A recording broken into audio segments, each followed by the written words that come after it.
بڑی دلچسپ ڈیولپمنٹس ہیں. مثلا یہ ڈیولپمنٹ کہ بشریٰ بی بی کے سابق شوہر خاور مانیکا کو عدالت میں یا عدالت کے قریب میں تھپڑ مارے گئے. سوال یہ ہے کہ کیا کبھی ایسا ہوا تھا؟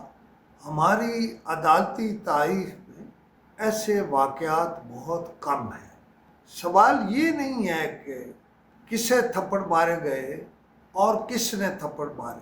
میں آپ سے پوچھتا ہوں، آپ کی رائے کیا ہے؟ کیا تھپڑ مارے جانے چاہیے؟ ایک عدالتی کیس ہے اور اس میں وکلاء کو بات کرنی چاہیے، اور اگر کہیں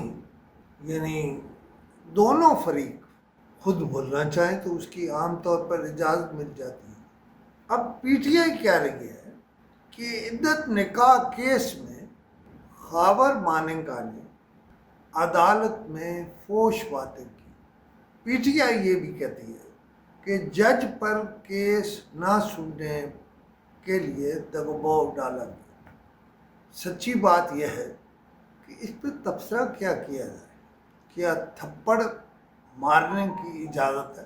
اور کسی بھی وکیل کو اجازت ہے جس نے کالا کوٹ پہن رکھا یا کچھ اور ہے؟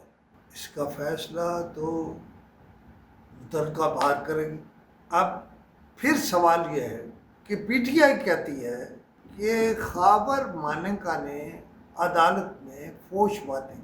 سوال تو یہ ہے کہ جو باتیں آپ کے لیے فحش ہیں وہ شاید خاور مانیکا سمجھتا ہو کہ اس کا بات کرنا یا بیان کرنا یا بتانا جائز ہے. میں کچھ نہیں کہتا، میں کوئی رائے بھی قائم نہیں کرتا. میں نے یہ کیس آپ کے سامنے رکھ دیا ہے چند الفاظ. آپ اس پر کیا کہتے ہیں؟ میرا فون نمبر ہے 0307 5000 879. خدا حافظ.